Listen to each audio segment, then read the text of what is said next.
who was inspired by the words La ilaha illallah, that there is nothing worthy of worship except for me. That he was inspired by this word La ilaha illallah, meaning Annahu la ilaha illa ana, which carries the same meaning. That there is nothing that is worthy of your worship except for me, meaning Allah subhanahu wa ta'ala. So worship me, Allah subhanahu wa ta'ala states. And likewise the statement of Allah subhanahu wa ta'ala, فَأَعْلَمْ أَنَّهُ لَا إِلَهَ إِلَّا اللَّهُ وَاسْتَغْفِرْ لِذَنْبِكَ. That know that there is nothing that is worthy of your worship, nothing that is worthy of worship except for Allah. Have knowledge of this affair, and then seek forgiveness for your sins. So in these two ayats, we find that Allah subhanahu wa ta'ala, that He establishes, first and foremost, that all of the prophets and all of the messengers were commanded with this. Secondly, that it is the first of all of the obligations that an individual must have knowledge concerning. So then Shaykh al-Fawzan mentions that Allah subhanahu wa ta'ala commanded that we must have knowledge of La ilaha illallah, and that it is the first obligation upon the Muslim. And he studies it, and he understands it, till his life and his worship are all of his affairs are built upon this kalima La ilaha illallah.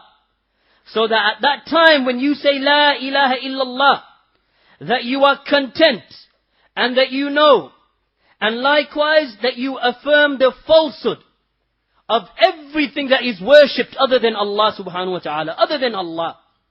And that you affirm the worship of Allah subhanahu wa ta'ala alone. So you completely abandon the devotion and the worship and the servitude and the enslavement of everything besides Allah, no matter what it is and no matter who it is. So this kalima is not just a word merely said upon the tongue. Rather it is an utterance with meaning. It is an utterance with requirements. So its meaning, as the scholars have stated, is La ma'buda bihaqqin illallah. That there is nothing that is deserving of worship in truth except for Allah subhanahu wa ta'ala. That there is nothing in reality that is to be worshipped except for Allah subhanahu wa ta'ala.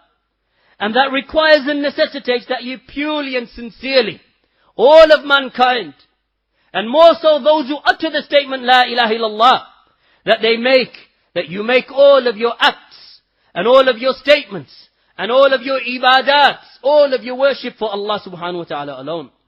As for the one who merely utters this word upon the tongue, and he does not believe in it, and he does not believe in the meaning of it, then he is considered to be amongst the munafiqeen. Those who say La ilaha illallah, but even so, they say this word La ilaha illallah, but they are still in the darkul asfali minan nar. That they are still in the lowest of the depths of the hellfire. And therein they will find no helper. So the munafiqun utter the words La ilaha illallah from their lips, but they do not believe in its meaning in their hearts. So the La ilaha illallah will not benefit them. Likewise the one who utters these words, but does not act in accordance to its requirements. So he worships other than Allah. And he says La ilaha illallah, but then he supplicates to other than Allah subhanahu wa ta'ala waliyadu billah. So the utterance La ilaha illallah has conditions. It has its meanings, it has its requirements that every single Muslim is obligated to adhere to. Can I ask the brothers to come forward as much as they are able to, so that those who are coming in late have somewhere to stand at the back here, ikhwan, or sit down rather. Jazakumullahu khairan wa subhanaka Allahumma wa bihamdik. Ashhadu an la ilaha illa anta astaghfiruka wa atubu ilayk.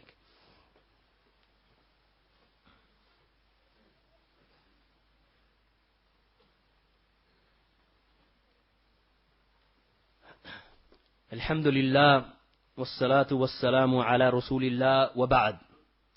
So you find those individuals who utter the term La ilaha illallah, and they say upon their tongues that there is nothing that is worthy of worship except Allah. But you will find him supplicating and making dua to and calling upon other than Allah. And he seeks deliverance from the dead, istighatha. And he seeks from the dead to aid him and to rescue him. And he seeks isti'adha and refuge from the dead in their graves. You'll find others that they slaughter and they sacrifice to the jinn and to the devils. They may slaughter to the dead at their graves. And they call upon other than Allah subhanahu wa ta'ala. And then they regard themselves to be Muslim. And they even establish the 5 daily prayers. And they perform the fasting in the month of Ramadan. And they pay the zakat. And they perform the hajj. But then they call upon others besides Allah subhanahu wa ta'ala. They go to the grave of the Prophet sallallahu alaihi wasallam, calling upon him, seeking his aid, seeking refuge in him, and believing that he is the one who will rescue them. And they seek istighatha and isti'ana and isti'adha from them. And likewise, ya ikhwan, other than them from the awliya. If it is forbidden for the Muslim to seek the aid and assistance of the Prophet sallallahu alaihi wasallam, then even more so is it forbidden to seek the aid and the assistance from the awliya of Allah, from the Sahaba, and from the A'imma, and from the righteous and from the pious. Impermissible, ya ikhwan. And it constitutes major shirk. And the one who does this has not carried out the meaning of La ilaha illallah, and has not acted upon its requirements. So his utterance of La ilaha illallah does not benefit him. Even if those who utter this may be huge in number, as is the multitude of the Quburiyin, as is the multitude and the vast numbers of those who go to the graves and they seek aid and assistance and rescue and refuge in the graves.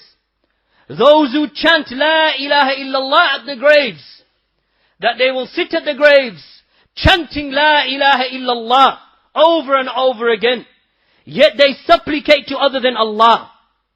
Which reminds us of something that one of those who is followed in these times, ya ikhwan, just to break away from the words of Shaykh al-Fawzan, reminds us of those in these times who are seen as the leaders of the Muslims and seen as the callers to Islam, and yet they themselves call upon other than Allah subhanahu wa ta'ala. From them we have this Hamza Yusuf. Hamza Yusuf, ya ikhwan wa akhawat, that is seen by the masses of the Muslims in the West as a figurehead and a leader of the Muslims, as a spokesperson for the Muslims, writing articles and magazines and referred to by others as a scholar of Al-Islam. This individual, ya ikhwan, who chants the Burda of Al-Busayri, that he sits in gatherings and he chants this Burda, which are some lines of poetry by this individual Al-Busayri from the times that have gone by. This individual that was refuted by the A'immatul Islam, from the likes of Shaykh al-Islam Muhammad bin Abdul Wahhab, and those who came before him, and likewise those who came after him, from the likes of Ash-Shawkani, and from the likes of Ibn Uthaymeen, and the likes of Shaykh Ibn Baz, and from the likes of Shaykh al-Fawzan himself.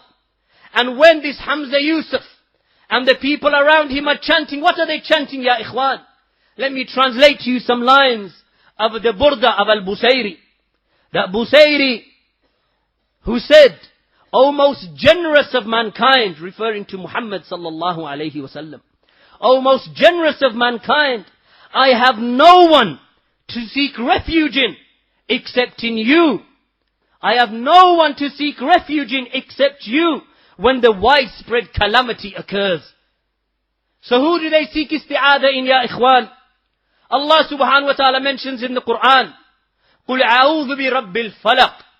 Say, O Muhammad, say, O mankind, whoever calls, say that I seek refuge in the Lord of daybreak. Who is the Lord of the daybreak, ya ikhwan, except Allah? And likewise, قُلْ أَعُوذُ بِرَبِّ النَّاسِ. That I seek refuge in the Lord of mankind. But as for Al-Hamza Yusuf, and as for this Al-Busayri, and likewise Nuhamim Kala and these types of individuals, ya ikhwan, who do they seek refuge in? Allah commands us to seek refuge in isti'adha in Allah subhanahu wa ta'ala, the one who created the heavens and the earth. And there is no refuge except with Allah subhanahu wa ta'ala. And there is no rescue except with Allah subhanahu wa ta'ala.